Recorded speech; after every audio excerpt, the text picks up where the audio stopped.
पूजा एक serial offender और ये अनऑफिसर लाइक क्वालिटी है, इनको होना चाहिए डिसमिस तत्काल।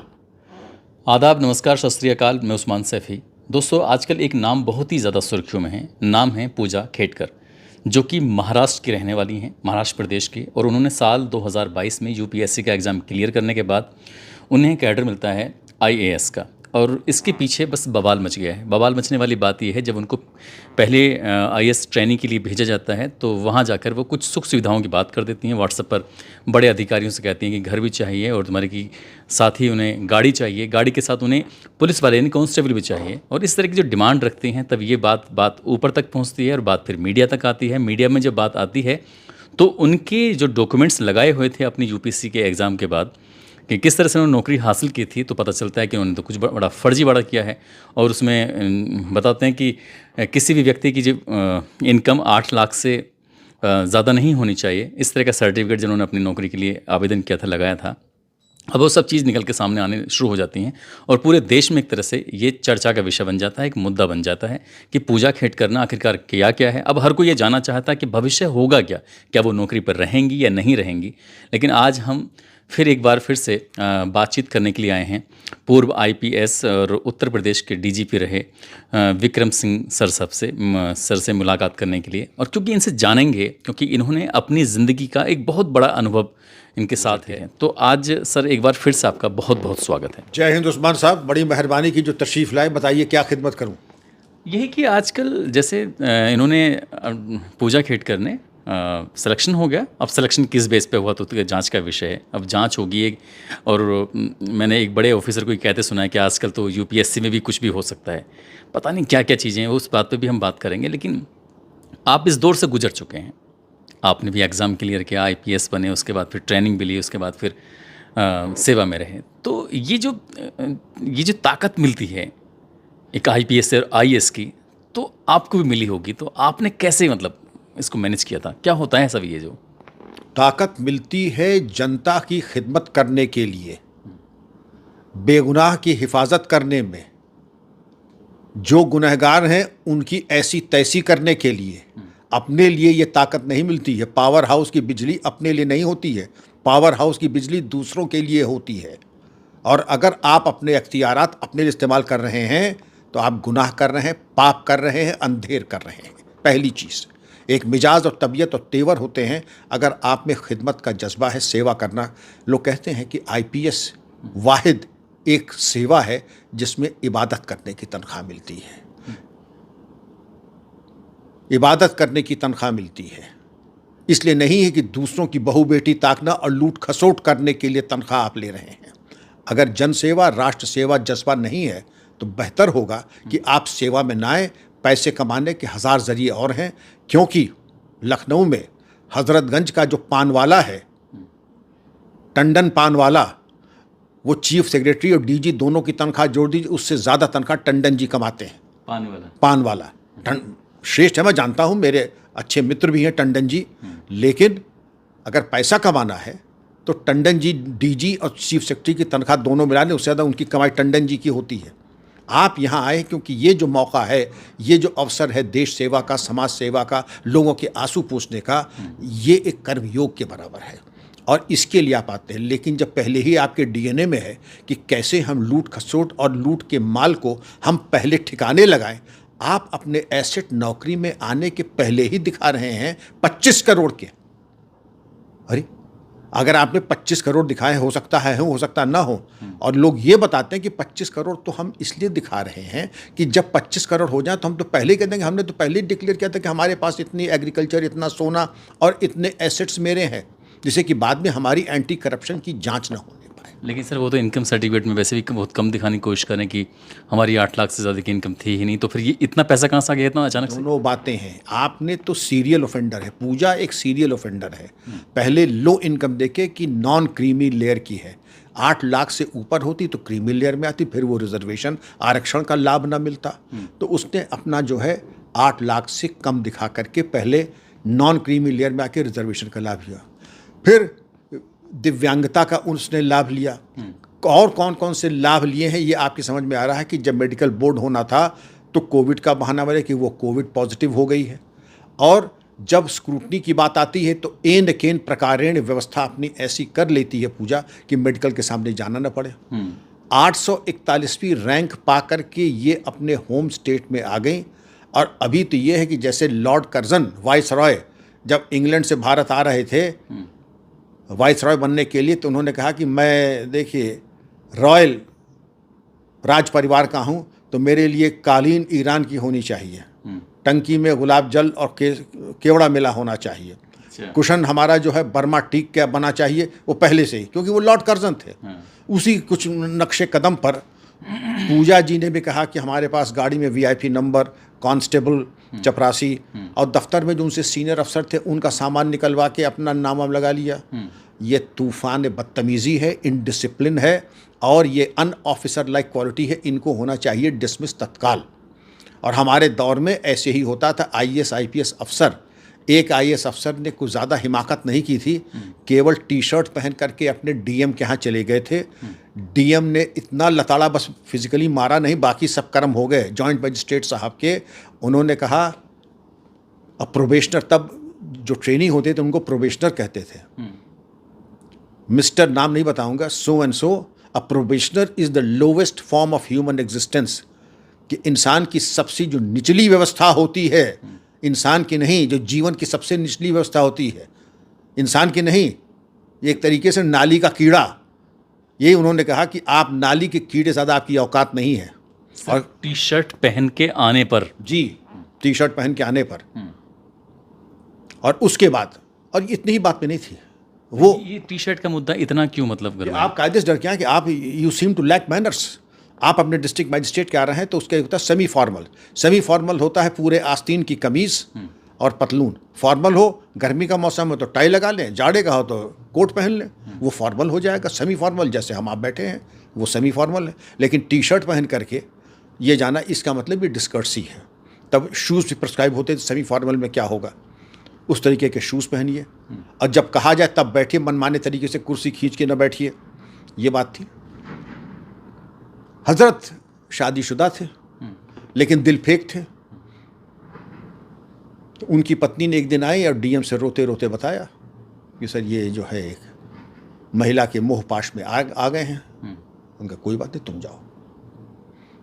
उन्होंने अफसर को बुलाया कि सुना है आज कल आप, ये बात जो चल रही है उन्हीं ऑफिसर चली जो टी शर्ट पहन के आए थे? ये दूसरे अफसर हैं। अच्छा, सुना है आजकल आपके पास इतना वक्त हो गया है कि आप प्रेम प्रसंग में पड़ गए हैं कि नहीं, आपको गलत खबर मिली है। मैं एक आईएएस एक दूसरे आईएएस से बात कर रहे हैं। हाँ जी हाँ, एक डिस्ट्रिक्ट मजिस्ट्रेट एक प्रोबेशनर से बात कर रहा है। उनका आपको गलत खबर मिली है, ऐसा कुछ नहीं है। उनका आपके पास फालतू वक्त है, मैं चैनल नहीं बताऊंगा मुझे खबर कहाँ से मिली है।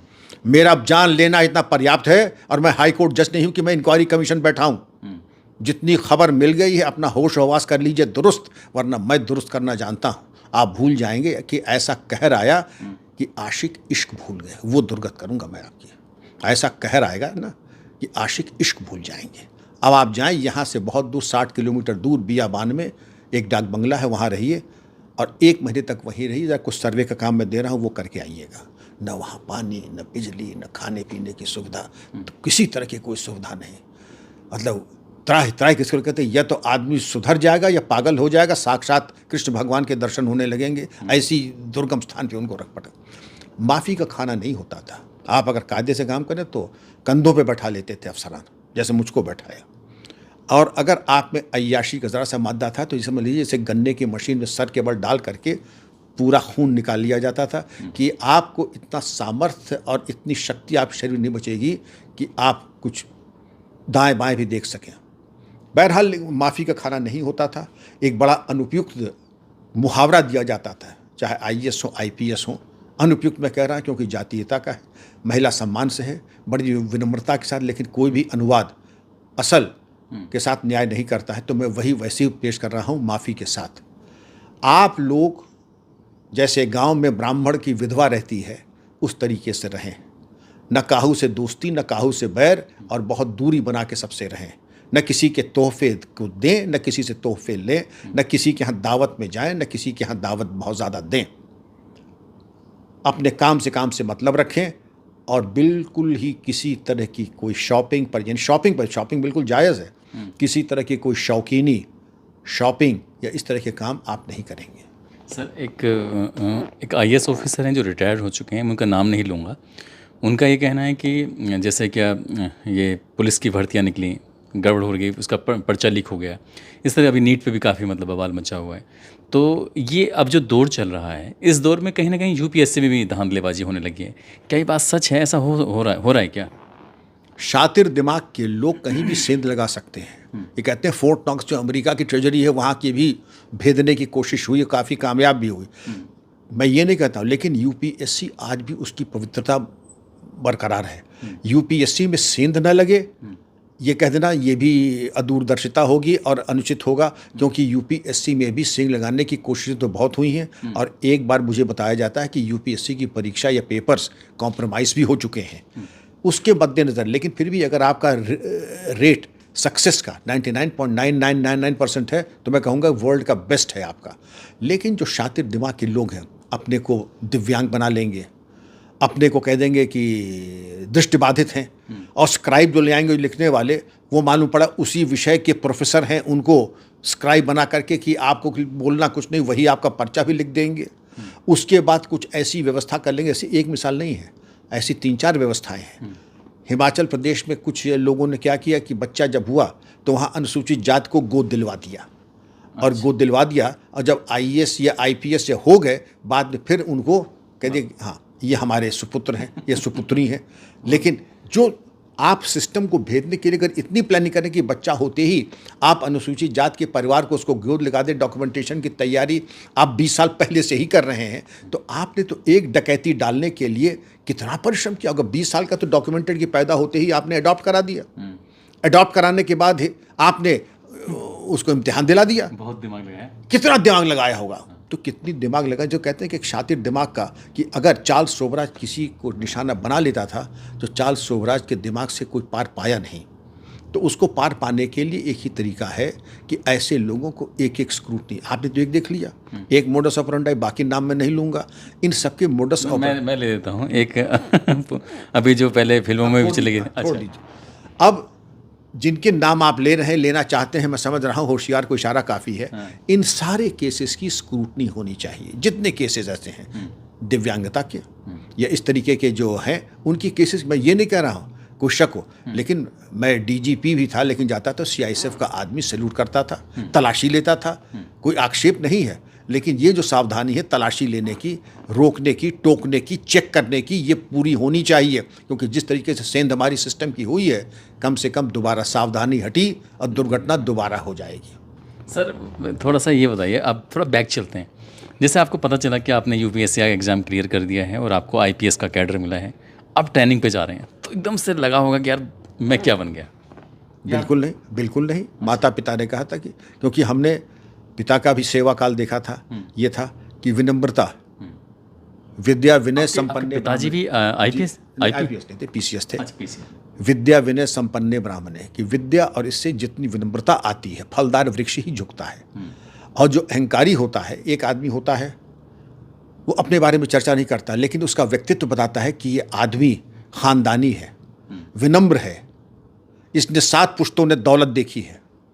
और एक आदमी आता है वो आपके आगे हाथ बढ़ाता है, मेरा नाम रामलाल है, बीए हूँ और मेरे पास एक मारुति कार है। अच्छा। आप समझ सकते हैं कि थोथा जना बाजे घना। भाई नाम आपने बता दिया, आप बीए हैं, कौन सी बड़ी बात है। अभी तो चपरासियों की भर्ती हो रही थी, वहाँ पीएचडीओ ने भी दरखास्त डाली थी। एक मारुति कार है तो उसमें तो कोई बहुत बड़ी बात है नहीं। लेकिन जिनके बारे में बताते हैं कि लखनऊ में जो नवाबीन है वो कहीं जाते हैं तो अपने बारे में कुछ तस्करा नहीं करते हैं, कहते हैं कि अगर मौका हो तो मैं भी कुछ खरीद लूँ। और जब जौहरी से पूछा, जी इतना इतना, जी नगद या चेक? उनका नहीं, चेक मैं कभी उधार नहीं रखता हूँ किसी का। बातचीत से 2 लफ्ज़ जहाँ उन्होंने बोला, ये मालूम पड़ गया कि ख़ानदानी रईस हैं। और उन्होंने कहा कि मुनीम जी सेठ जी का हिसाब कर दीजिए। कहाँ से कहाँ पे उठे? तो नवाब साहब तशरीफ़ लाए थे, इनका नाम था हामिद अली ख़ान। और मुनीम के पास बोरों में अशरफियाँ चांदी के रुपए थे। उन्होंने कहा शायद मैंने वाकई बदअखलाक़ी कर दी होगी, जो नवाब साहब ने सिर्फ एक हीरा ख़रीदा, अगर मैं अखलाक से तभी से पेश आता तो नवाब साहब तो माला माल कर देते। तो वो बातचीत के अंदाज से मालूम पड़ जाता है कि ये ख़ानदानी है। इससे तब लखनऊ में ये भी कहावत है कि एकदम से न कोई शरीफ होता है न कोई लुच्चा होता है। 7 पुरुष लगते हैं शरीफ होने में और 7 पुरुष होते हैं लुच्चा बनने में। ये लखनऊ की कहावत है, मैंने आपके सामने पेश कर दी। आप एतबार करें तो क्या, न करें तो क्या। जी, आपके बैच में या आपने कभी किसी ने ऐसे को कहा हो, डिमांड करी हो कि मुझे भी गाड़ी चाहिए, मुझे भी सुरक्षा चाहिए, ये वो, जैसे इसमें पूजा खेड़ करने की है, याद है कभी आपको ऐसा हुआ? नहीं, कभी नहीं। ये एक गुनाह माना जाता था, बेहूदगी मानी जाती थी। इसको मैं कहता हूँ कि इलीगल, इलेजिटिमेट नहीं, इसको पाप और गुनाह माना जाता था कि इस तरीके की कोई हरकत करे। हमारे बैच में मैं समझता हूँ कि पूरे आईपीएस बैच में 75 अफसर थे। आईपीएस में यूपी काडर में 14 थे। लेकिन ये होता था, आपकी तैनाती समझ लीजिए प्रतापगढ़ हुई, गोंडा हुई या मेरी जैसे इलाहाबाद हुई, हम बस एक चिट्ठी लिख देते थे वहाँ के आरआई को, कॉपी एसएसपी को कर देते थे, मिस्टर बीएस बेदी थे, कि मैं इस ट्रेन से आ रहा हूँ। बस ये नहीं कहते कि मेरे लिए ये इंतजाम कर दीजिए। केवल इंग्लिश में पत्राचार होता था। Respected sir, this is to bring to your kind notice that I would be arriving by Punjab mail from PTC Muradabad and getting down at Allahabad city station या Prayagraj station at this point of time. This is for your kind information. जवाब आ जाता था कि आपको receive करने के लिए एक जीप और एक कांस्टेबल जिसका नंबर ये है वो बाहर खड़ा मिलेगा आपको। बस पुलिस लाइन में आपके लिए एक कमरे का इंतज़ाम रहेगा। कमरे में ये रहेगा कि आपको जो मौलिक चाय और जो मुलाजमीन का मेस होता था उसको ज़रा सा अपग्रेड कर देंगे, क्योंकि ब्रेकफास्ट नहीं होता था। तो ब्रेकफास्ट करना तो वो आप बाज़ार से मंगाते। अगर वहाँ मुलाजमान का खाना था तो ये हो सकता था, तब उनके खाने की डाइट 5 रुपये आती थी। आप इजाज़त ले करके उसको कह सकते थे 50 रुपये दे करके, तो आपके दाल में छौंक दिया जाएगा, रोटी थोड़ी चुपड़ दी जाएगी और चावल वही मुलाया। आपके पास विकल्प था, आप उससे परमिशन लेकर के खा सकते थे इमरजेंसी में। अन्यथा आप अपना इंतज़ाम खुद कीजिए, या वहाँ पे एक आपको फॉलोअर मिल जाता था जो गैस का इंतज़ाम तो था नहीं, वो अपना चूल्हे या स्टोव, मट्टी के तेल का स्टोव आता था, तो स्टोव में पिन विन डाल करके फूंक करके वो अपना बना लेता था। तो दोनों विकल्प थे आपके पास, स्टोव लगवाइए और उसको पैसे दीजिए फॉलोअर को, आपके लिए खाना बना देगा। लेकिन शौकीनी वगैरह होती, शौकीनी का तो ये आलम था। इलाहाबाद की ही बात है कि एक आफ्टर शेव लोशन आता था परेड में, सुबह जब होती थी शुक्रवार की, एसएसपी जाते थे, तो एक साहब आफ्टर शेव लगा करके गए, और आफ्टर शेव लगा करके जब गए तो हमारे एसएसपी साहब ने कहा, भाई आप यहाँ आइए, आप तो इत्र की दुकान की तरह चल रहे हैं, ये शौकीनी और ये छमकटपना यहाँ नहीं चलेगा भाई। एक अच्छे पुलिस अफसर के पास से गन पाउडर की सुगंध आनी चाहिए, ये टेल्कम पाउडर है, ये क्रीम पाउडर की मुझे सख्त नापसंद है। आफ्टर शेव पे पेल दिया। आप ये समझिए कि मुझे सख्त, आपके पास इतना टाइम है, इतने आपके पास पैसे हैं कि आप आफ्टर शेव लगाते, पाउडर लगाते हैं। आपके पास से गन पाउडर की गंधक की महक आनी चाहिए। सर अभी एक बता रहे थे आप, यूपी सरकार में फिलहाल मंत्री भी हैं असीम अरुण जी, उनका एक किस्सा बता रहे थे आप, तो याद है वो? हाँ, असीम हमारे डीजीपी थे श्री राम अरुण साहब, अब दिवंगत हो गए हैं। तो पारिवारिक संबंध उनसे थे, तो असीम तो बच्चा ही था घर का। तो असीम आईपीएस में आ गए। बड़ा एक रेयर फिनोमेना था कि बाप बेटे दोनों ग्रेडेशन लिस्ट में एक साथ। तो पिताजी डीजीपी थे, असीम एएसपी थे। असीम मेरे साथ ट्रेनिंग में थे मेरठ में। अच्छा। तो अंडर ट्रेनिंग थे, जैसे हम लोग का तैयार, जो हमको मिला हमने उनको दिया असीम जी को। पुलिस लाइन में एक कमरा, एक फॉलोअर, और सिपाही के कमरे को थोड़ा ठीक ठाक करा के, सिपाही के कमरे को, क्योंकि क्वार्टर था नहीं, तो एएसपी को दिया। राजी खुशी वो रह लगे। इन्होंने कहा आपने होटल में नहीं कराया, आपने सर्किट हाउस में नहीं कराया, आपने पुलिस लाइन में जो है बिल्कुल एक कोठरिया को जो है आपने चूना लगा करके आपने मुझे दे दिया।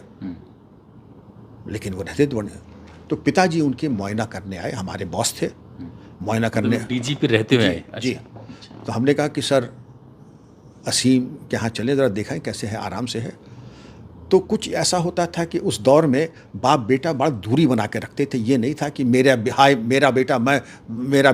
है, मेरा बेटा, कोई अपने बेटे की न बात करता था, न बेटा बाप की बात करता था। असीम जब तक थे उन्होंने कभी भी अपने पिताजी के बारे में मुझसे कोई चर्चा नहीं की। जानते थे कि क्या सगे भाइयों में प्रेम होगा, सम्मान होगा, जो मेरा श्री राम अनु साहब में था, लेकिन कभी एक लफ्ज़ सुना। और अनु साहब ने कभी असीम के बारे में बात नहीं की। बहरहाल उन्होंने कहा भाई तुम कह रहे हो तो चले चलते, ये नहीं कहा कि हमारा जानने के मन है। ये उन्होंने कहा कि जब तुम कहा, एक बाप का अपने बेटे से मिलने का मन कर रहा है, लेकिन आपके ऊपर डाल दिया। तुम कह रहे हो तो चले, कि टाइम तो कम है लेकिन चलो 5 मिनट के लिए हो ही लेते हैं। बहरहाल हम डीजीपी की गाड़ी लगी थी, हम भी बैठे, वो भी बैठे, पुलिस लाइन गए और वहाँ गए तो बड़े खुश मिजाज थे। लेकिन जैसे ही कमरे में घुसने लगे उनका मूड मैंने देखा पारा 7वें आसमान पे। अच्छा, ऐसे क्यों? तो तमतमा गए, बिल्कुल चेहरा तमतमाया हुआ बिल्कुल। अब कमरे में आके बैठे तो उनका, असीम ज़रा पानी ले आओ। तो असीम गए किचन में और गिलास साफ करके खुद ही पानी लाने लगे। तब तक अनु साहब ने कहा कि डीआईजी साहब, मुझे लगता है आपका कोई नियंत्रण अपने फोर्स पर और एएसपी पे नहीं है। ये जो महंगे पर्दे हैं, कभी आप पे नज़र गई इनकी? असीम जो घड़ी पहने हुए है 1500 रुपए की या 2000 की, इस पे नज़र नहीं गई? बाहर एक टाटा गाड़ी खड़ी हुई है और सबसे छोटी गाड़ी थी टाटा की, हमें मॉडल भी नहीं याद नहीं, सबसे छोटी और सबसे जैसे मारुति 800। कौन सा साल की बात रही होगी अंदाजा? ये मैं बात बता दूँ आपको, ये तो 96 की रही होगी। अच्छा अच्छा, ये सन 96 की बात है ये, तो ये काफ़ी पुरानी बात होगी, 30 साल से भी ऊपर हो गया तो। 96 की।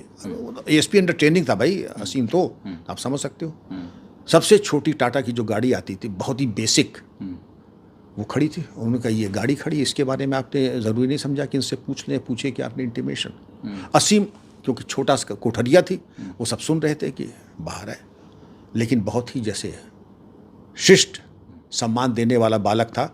उनका, पापा आप लोगों के टाइम में आप दोनों की तनख्वाह 400 रुपये से आपने शुरू किया, हम लोगों की तनख्वाहें बढ़ गई हैं। पर्दे और घड़ी मैं अपनी तनख्वाह से खरीद सकता हूँ और इसलिए मैंने उसके लिए इजाज़त लेना मुनासिब नहीं समझा, क्योंकि सर्विस रूल में इसकी आवश्यकता नहीं है। लेकिन कार के बारे में मैंने लोन लिया और डीजीपी मुख्यालय और शासन से अनुमति और परमिशन दोनों ली है। क्या बात है, मैंने दोनों ली है। ये बहुत बड़ी बात होगी सर। बहुत बड़ी बात है कि एक पिता अपने बेटे के लिए कह रहा है और अपने डीआईजी कह रहा है कि मैं आपके खिलाफ भी एक्शन लूंगा, कि आपका नियंत्रण बहुत शिथिल है अपने अधिकारियों के ऊपर, आपने नाजायज फायदा पहुंचाने की कोशिश की कि वो मेरा बेटा है। आपका तो सीना चौड़ा हो गया होगा बस सुन के। मेरा तो सीना चौड़ा हो गया, देखिए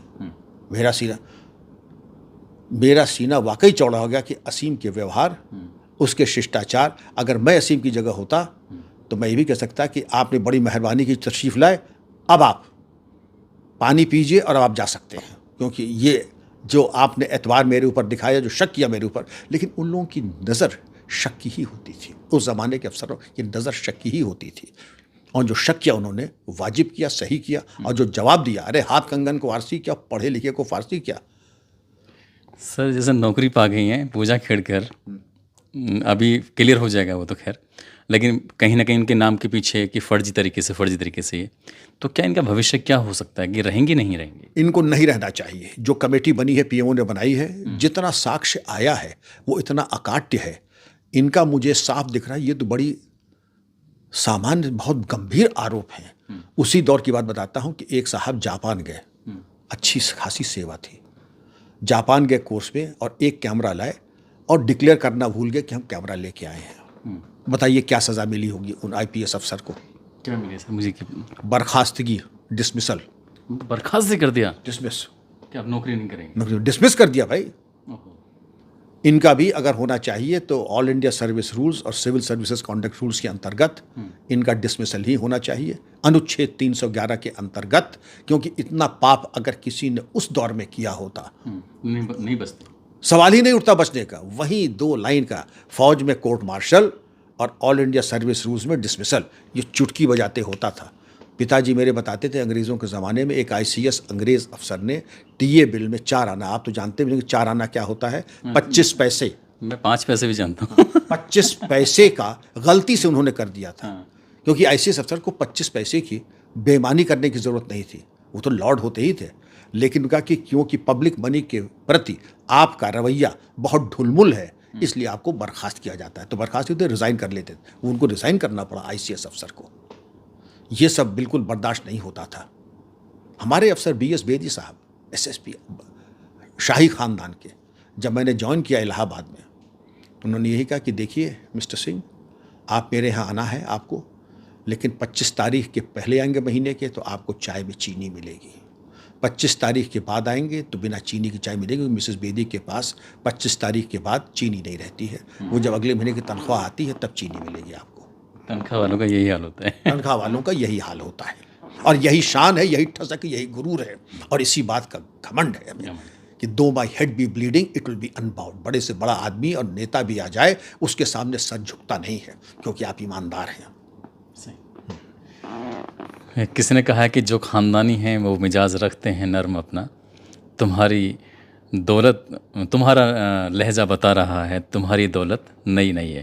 दरअसल पूजा खेडकर के साथ जो हुआ है वो उनकी जो दौलत है उसने बता दिया कि वो ख़ानदानी शायद नहीं है, और इसलिए उन्होंने बहुत जल्दी से इतनी डिमांड कर दी। अगर वो खामोशी के साथ रहती तो शायद ये जो उनका भेद था वो छुपा रहता और वो बनी रहती नौकरी पर। लेकिन अब उनका भविष्य क्या होगा सर ने बता ही दिया कि शायद वो नौकरी पर ना भी रहें, और बाकी जो जांच टीम है वो बताएगी। लेकिन जिस तरह की इन्होंने किस्से कहानियाँ सर ने बताए हैं, असीम अरुण जी का हो या फिर अपनी ज़िंदगी की शुरुआत से हो, लेकिन हाँ वाकई जो दौर बदला है, इस दौर में लोग अपने पद पर बने रहने के लिए वो किसी भी हद तक जाने को तैयार रहते हैं।